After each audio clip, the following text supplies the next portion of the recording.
geopolitics of international cooperation.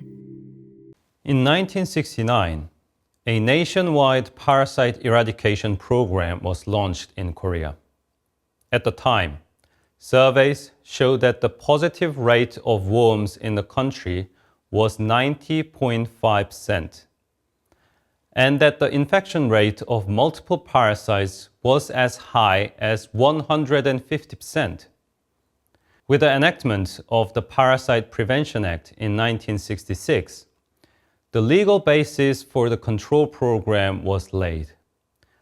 But the ability to carry out the program was limited. There was no budget, lacked expert, and insufficient technologies. It was Japanese support that enabled Korea to acquire and deploy the technology for the parasite control. Japan had been conducting parasite control activities mainly by private organizations since shortly after World War II. They had accumulated technical and administrative experiences necessary for the projects. However, by 1965, the prevalence of helminth infection in Japan had fallen to less than 10%. And by 1969, the prevalence of roundworm was only 2%. The rapid change in the distribution of worms in Japan reduced the momentum of the control project. Japanese parasitologists and activists were forced to look for new areas of activity. In the midst of this, there was a major change in geopolitics. After the end of World War II, Japan and Korea were virtually diplomatically closed, with strong anti-Japan sentiment in Korea. There was a gradual improvement in diplomatic relations in the 1960s, but a key issue was inability to reach agreement on how to resolve post-war colonial compensation. Then in 1965, the Korea-Japan Agreement was signed, and diplomatic relations began to be normalized. This geopolitical shift opened up opportunities for both countries to be included in the various networks that were developing in Asia. Japan's active cooperation with Korea was related to the geopolitical nature of Asia at the time. Until the 1950s, Asia was largely dependent on the West for aid. But as the Japanese economy grew rapidly, Japan emerged as a new donor power from the mid-1960s. During the Cold War, Japan positioned itself as an intermediary nation between the Western capitalist countries and Asia to keep communists at bay. After the defeat of World War II, Japan transformed itself into an aid donor to its former colonies, the countries of Southeast Asia, and drew on the experiences of Western aid recipients. In other words, a process in which the Western-centric approach to aid was being reshaped in Asia through the Japanese experience. Aid after World War II was closely linked to international relations during the Cold War. And it was against this backdrop, which was a new form of aid that could be seen as an emerged Asian method centered on Japan. The goal of Japanese foreign policy in the 1950s was to return to the international community. And in order to realize the intention, it was necessary to rebuild trust within Asia, particularly to former Japanese colonies in Southeast Asia. Post-war reparations were at the heart of this. Japan emphasized the Japanese experience and noted the necessity to move away from the unilateral application of Western-style development and to reflect the specificity of Asia, which would take the form of post-war reparations. The 1951 San Francisco Peace Treaty, which stipulated Japan's post-war reparations, allowed Japan to pay reparation not just in actual goods, but also in the form of services. These reparations reflected a historical lesson that the burden of post-war reparation from World War I had led to the rise of Nazi Germany, as well as the United States' sense of urgency in the increasingly tense Cold War. The United States, which was under increasing financial strain from the Korean War, also sought to create a market in the region by combining raw materials from Asian countries with Japanese production. The US plan for regional economic integration allowed Japan to peacefully go outwards to its lost post-war colonies through aid. In this context, Japan designated the OTCA in 1962 to be in charge of technical cooperation and provided technical assistance in diverse fields, including agriculture and industry, as well as healthcare. Japan used these methods because the nature of the Japanese constitution precluded the use of military as a diplomatic tool. Japan's constitution prohibited outwards military action by explicitly renouncing war, meaning that hard power, such as military force, could not be mobilized. Instead, it began to actively use humanitarian activities such as aid and soft power, including culture and medicine, to expand its influence. Parasitology, or tropical medicine, was considered a good field for Japan to explore, especially given the expertise it had accumulated during its colonial period. Experience in parasitology and tropical medicine had been acquired during the colonial expansion, and it was expected that the field of tropical medicine would be able to fully utilize the Japanese experience. Japan's technical cooperation with Asia was not only based on its successful experience in parasite control, but also on its geopolitical location. Japan had relatively similar cultural characteristics to those of Asian countries, including Korea, in comparison with the West. In addition, Japan was closer to Asian countries than Western countries, so the cost of transporting and dispatching materials was relatively low.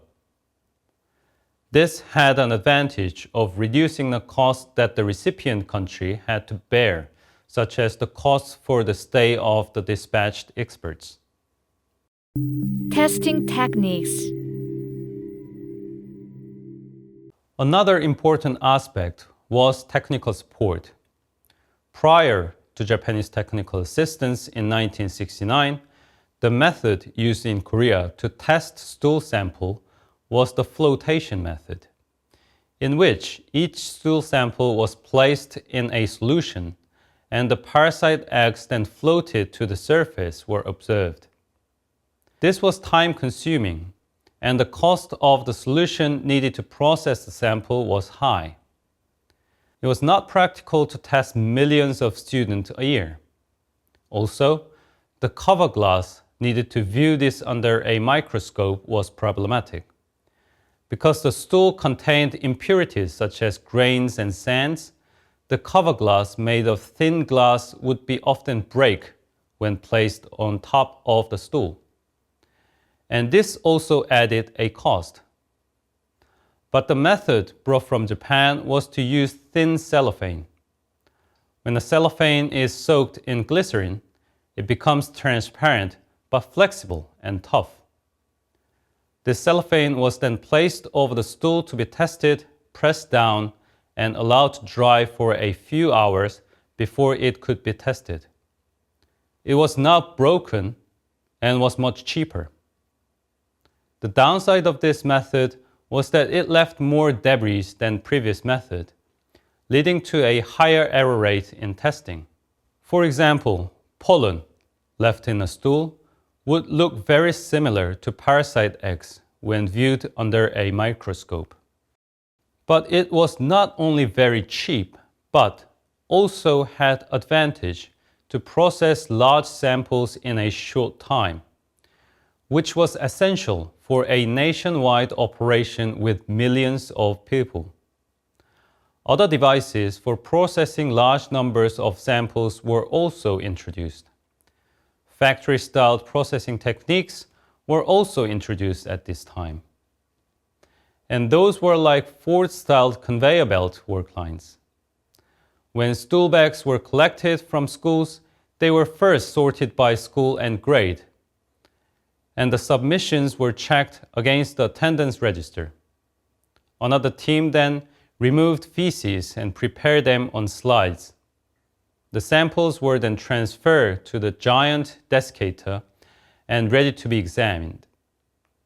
The slides were then handed to the microscopy team, who performed only microscopic examinations. Next door, recorders put down the results on each individual stool bag and sent to school with the medication. Each of these steps was handled by individual teams that were highly specialized. This high degree of labor division helped to reduce testing time and increase accuracy. The supplies and equipments provided by Japan, as well as administrative and technical supports, such as the parasitological testing method that came with them, paved the way for CAPE to screen over 10 million students a year in Korea in the 1970s. Self-financing model. The parasitologist wanted to spread this experience to other Asian countries.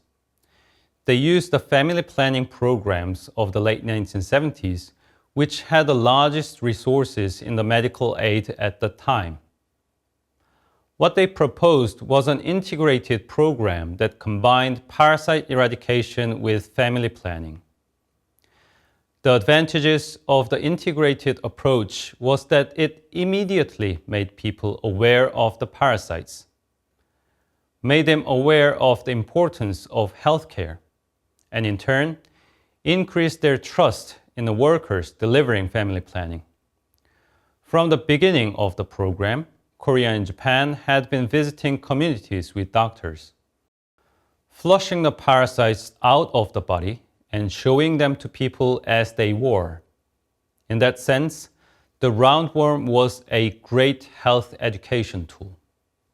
Such method was common to all of our branches in Japan and was later applied to integrated programs. Meanwhile, the work and results of integration initiated in Korea and Taiwan continue to be promoted to other Asian countries through parasitologists in Korea and Japan. The global recession that followed the two oil crises of the 1970s led to a significant reduction in international aid in the 1980s, forcing developing countries on structural adjustments. As a result, developing countries began to look for new models and turned away from family planning, which did not guarantee economic independence and sustainability. Against this backdrop, the integrated model was thought to offer a new direction for family planning. Throughout the 1980s, pilot projects were carried out in Asian countries, such as Indonesia, Malaysia, the Philippines, Thailand, and Nepal, as well as in Latin America and Africa. In these pilot projects, not only technical support, but also administrative support to achieve economic independence became a key talk point.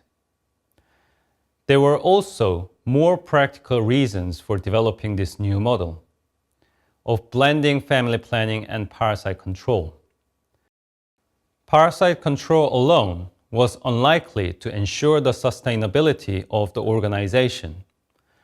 When the Japan Association of Parasite Control began its activity in 1949, the parasitic infection rate among school-aged children in Tokyo was 72%. By the autumn of 1952, the infection rate has halved to 36.8%. And by the autumn of 1955, it had fallen to 14.4%.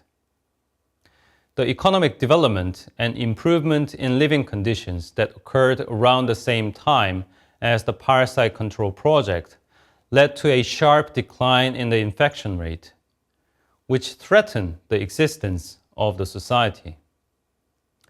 In the mid-1950s, those in charge of the parasite control project in Japan began to think about what came after parasites. They transformed into preventive medicine associations that provided health checkups on one hand, and international cooperation projects, including family planning, on the other. This transformation was no different in Korea, where CAPE also transformed into a preventive medicine organization that leveraged existing resources to provide regular health checkups. As parasitic infection rates dropped sharply around 1980, the experience of successful mass screening and mass treatment in Japan, as well as in Korea, showed that these business methods were reproducible and viable in Asia. Subsequently, parasite eradication officials in Korea and Japan thought that these methods could be applied to other countries in Asia. In a way, Korea and Japan shared a history of success through their parasite control cooperation. With Japan's geopolitical position in Asia changing since the mid-1960s, the Korean parasite control illustrates how regional exchanges are being reshaped by private organizations mobilizing national resources. At the same time, ecological changes in the distribution of parasites in Japan due to the activities of Japan Association of Parasite Control have driven the movement of Japanese activists across borders. Japan's experience, knowledge, and influence from colonial rule have enabled it to replicate its success in other parts of Asia, namely Taiwan and Korea. The Japanese experience of mass deworming, mass screening, and economic self-sustainability and financing projects have been replicated in Korea. The resources and knowledge accumulated through the parasite control organizations provided the basis for the expansion of the network to other developing countries, including East Asia. This Asian success was then circulated back to the international community, including WHO.